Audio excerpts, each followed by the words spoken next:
गोवर्धन भगवान की पूजा करानी थी। आज सभी ब्रजवासी जल लाते लाते थक गए, लेकिन गोवर्धन भगवान का एक कोना तक भी नहीं नहला पाए। सुबह से लेकर शाम हो गई, गोवर्धन भगवान को नहीं लह पाया। आज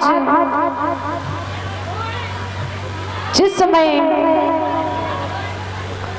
सभी ब्रजवासी थक गए और भगवान कन्हैया के पास पहुंच गए, कहने लगे, अरे कन्हैया,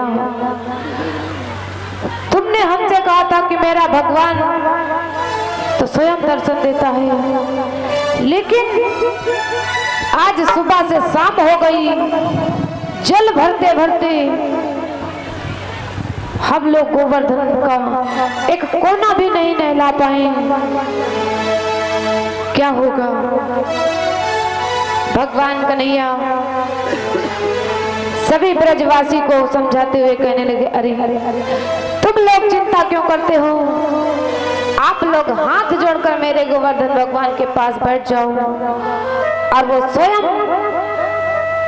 आप लोगों की रक्षा करेंगे। आज सभी ब्रजवासी हाथ जोड़कर बैठ गए। उसी समय रिमझिम वर्षा होने लगी। गोवर्धन भगवान को नहला दिया। आज जिस समय गोवर्धन भगवान को नहलाया गया, सबको पता चला कि हमारी इंद्र की पूजा ना कराकर वो कन्हैया गोवर्धन की पूजा करवाई। और बताया जाता है कि नारद जो है ना, इधर की बात उधर और उधर की बातें इधर करते हैं। इधर नारद जी इंद्रदेव के पास पहुंच गए और इंद्र से कहने लगे, अरे इंद्रदेव, ब्रज में हर साल आपकी पूजा करवाई जाती थी और इस वर्ष आपकी पूजा न कराकर गोवर्धन की पूजा करवाई। देव ऋषि नारद जिस समय इतनी बात कही है, इंद्रदेव को क्रोध आ गया और जब क्रोध आ गया, मेघों को आज्ञा दे दिया, कहा, जाओ मेघों, ब्रज में इतनी वर्षा कर दो कि सारे ब्रजवासी उसी जल में डूबकर मर जाएं। आज जैसे ही इंद्र ने काले काले मेघों को आदेश दिया, आज तेजी से आंधी तूफान आने लगा और वर्षा होने लगी।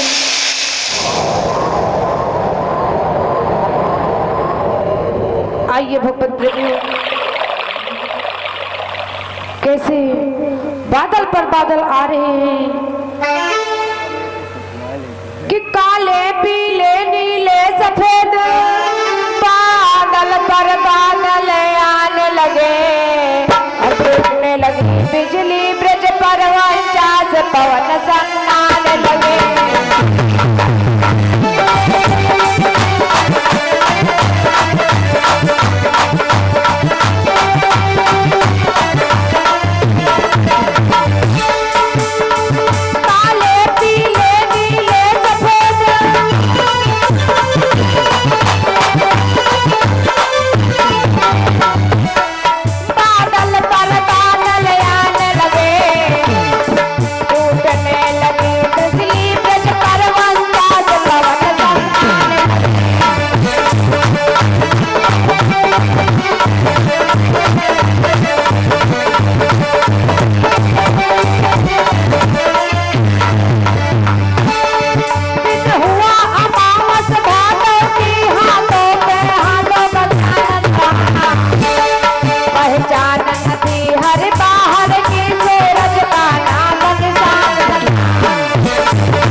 आज जिस समय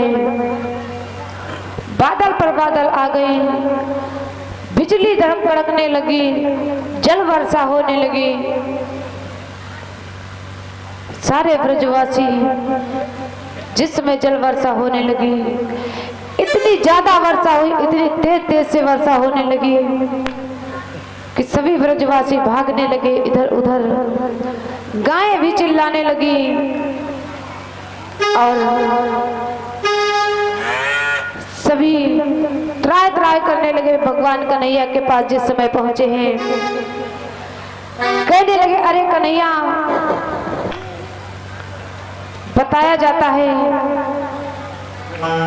कि जो भगवान की कथा होती है, जिस स्थान पर भगवान की कथा होती है, वो स्थान किसी वृंदावन से कम नहीं होता है। और लोग भी उस वृंदावन स्थान पर जाते हैं कथा सुनने के लिए।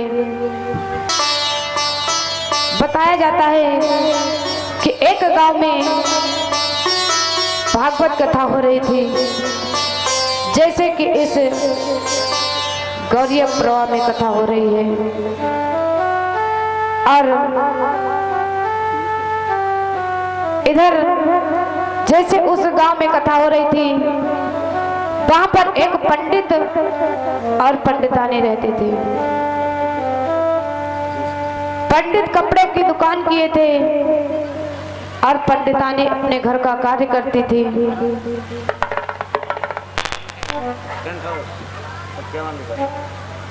और ये हमारे भैया अनिल टेंट हाउस, इनकी ओर से 51 रुपए भगवान के चरणों समर्पित के भगवान को सुख शांति प्रदान करें।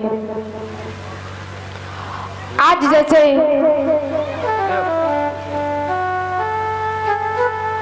वो देवी डेली कथा सुनने के लिए जाती थी, जैसे कि इस गौरिया प्रवाह में तो हमारी माताएं बहनें तो पीछे नहीं हटती हैं। आज वो भी डेली कथा सुनने के लिए जाती थी। एक दिन गई, 2 दिन गई, तीसरे दिन अपने स्वामी से कहने लगी, अरे नाथ, सभी लोग कथा में आते हैं और आप नहीं जाते हो। देखिए, पंडित आलसी था, कपड़े की दुकान किए थे, सारा दिन उसी दुकान में बैठा रहता, कपड़े बिके या न बिके, लेकिन उसी दुकान में दीवार का सहारा लिए बैठा रहता। आज जिस समय पंडितानी अपने पंडित से कहने लगी तो पंडित ने पहले मना कर दिया। और जब पंडितानी जिद करने लगी तो पंडित ने पता न क्या कहा पंडितानी से, तुम हमसे जिद कर रही हो ना, बताओ कि कथा कैसी लगती है।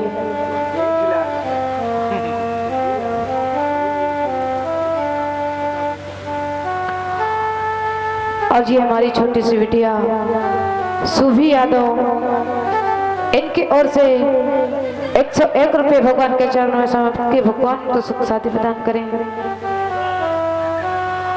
आज और मेरे भगवत प्रेमियों, बताओ कि कथा कैसी लगती है।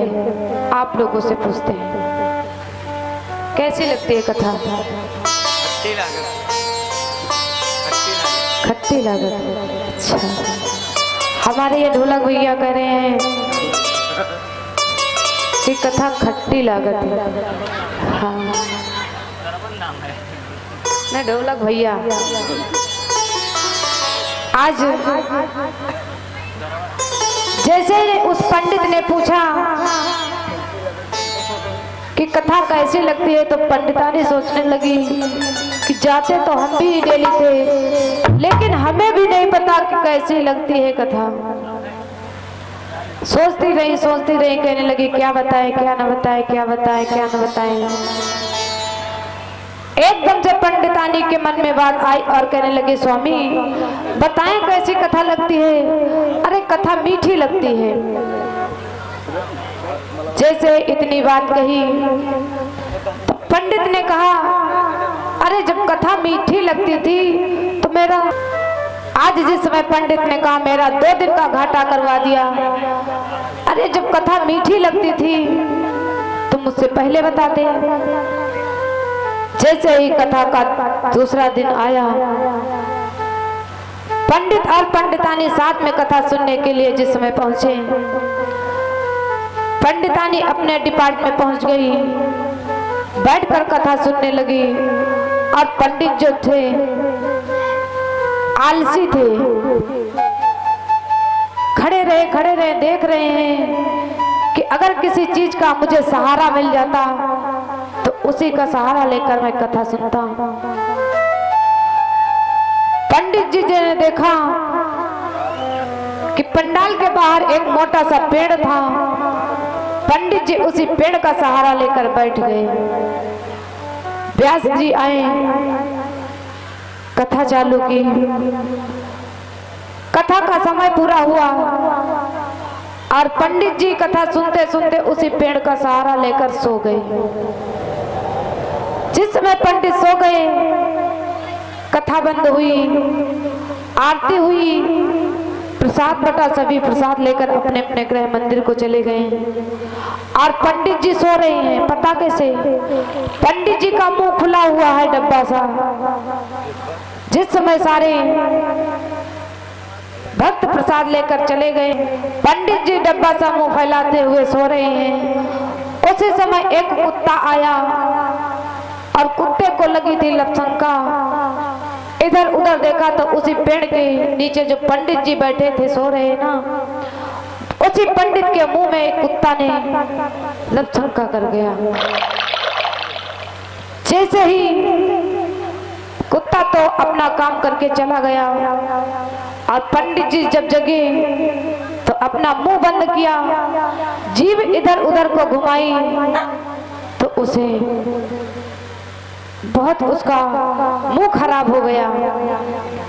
नल पर गया, पानी से अपना मुंह धोया और गुस्से से आया, अपनी पत्नी से कहने लगा, तुमने तो कहा था मुझसे कि कथा मीठी लगती थी, और बताओ कि कथा इतनी बेकार लगती है कि सारा हमारा मुंह खराब हो गया। आज पंडितानी कहने लगी, स्वामी एक बात पूछे? कहने लगे हाँ। कहने लगी, बताओ क्या आप कथा सुनते सुनते सो गए थे? पंडित जी कहने लगे हाँ, सो तो गए थे। पंडितानी कहने लगी, तभी तो, अरे कथा सो कर नहीं जाग कर सुनी जाती है, तभी कथा मीठी लगती है। तीसरा दिन फिर हुआ, कथा चालू हुई। आज पंडित पंडितानी फिर दूसरे दिन आए। पंडितानी अपने डिपार्टमेंट में पहुंच गई। पंडित फिर खड़े खड़े देख रहे हैं कि किसी चीज का सहारा मिल जाता और उसी पेड़ का सहारा लेकर बैठ जाते। पंडित जी उसी पेड़ का सहारा लेकर फिर बैठ गए। पंडित जी कथा चालू की। जैसे ही व्यास जी कथा चालू की, आज पंडित कथा सुनते सुनते फिर सो गया।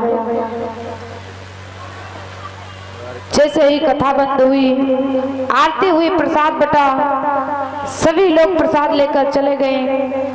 और जो भक्त प्रसाद को बांट रहे थे ना, वो सोचने लगे, अरे भैया ये पंडित ठहरा आलसी, कल भी आया सो गया और आज भी सो गया, चलो इसके मुंह में थोड़ा प्रसाद डाल देते हैं। जैसे ही उस पंडित के मुंह में थोड़ा चूना मिर्च डाला, पंडित जैसे जगह मुंह बंद किया, जीभ को घुमाई तो कथा उसे मीठी लगी। जब उसका स्वाद मीठा लगा तो पंडित मन में सोच रहा है कि हमें लगता है कि कथा अदल बदल के होती है, कहीं खट्टी तो कहीं नमकीन तो कहीं मीठी। पंडित अपनी पत्नी के पास जिस समय आए, कहने लगे, अरे बताओ, पहले तुमने नहीं बताया कि कथा अदल बदल के होती है। नहीं, हम डेली कथा सुनने के लिए चलते हैं। आज इधर पंडित जी जिस समय अपनी पंडितानी से कहने लगे तो पंडितानी कहने लगी, अरे स्वामी, हम तो आपसे पहले ही कहती थी कि आप कथा सुनने चलो, लेकिन आप मेरी बात ही नहीं मानते थे, इसलिए आपका 2 दिन का घाटा हो गया। इसलिए भगवत प्रेमियों बताया जाता है कि आप लोग अगर समझें कि कथा तो यहाँ घर में ही बैठकर सुनी जा सकती है, आवाज तो आती है। आज ये हमारे भैया परशुराम जयचंद इनके ओर से 101 रुपये भगवान के चरणों में समर्पित के भगवान को सुख शांति प्रदान करें। आइए भगवत प्रेमियों एक बार जोर से बोलेंगे, बोलिए वृंदावन बिहारी लाल की, बोलिए कृष्ण कन्हैया लाल की। आइए एक बार भगवान का पावन नाम और उसके प्रांत आगे की कथा कि वर्षा करता है तो सारे ब्रजवासी रोने लगते हैं, दुखी हो जाते हैं और भगवान कन्हैया से कहते हैं, अब तो तू ही मेरी रक्षा कर, क्योंकि तेरे ही कहने पर हमने तेरे गोवर्धन भगवान का पूजन किया, इसलिए आप ही मेरी रक्षा करो। आज बताया जाता है कि ये जो जहां पर कथा हो रही है ना, ये भूमि किसी राजधानी से कम नहीं है, क्योंकि जिस समय जहां पर भगवान श्री राम रहते हैं वो भूमि किसी राजधानी से कम नहीं है। इसलिए आइए भगवत प्रेमियों एक बार भगवान का पावन नाम उसके तत्प्रांत हमारे महाराज जी के मुखारबिंद से कथा का रस स्वागत करेंगे कि गोविंद हरे गो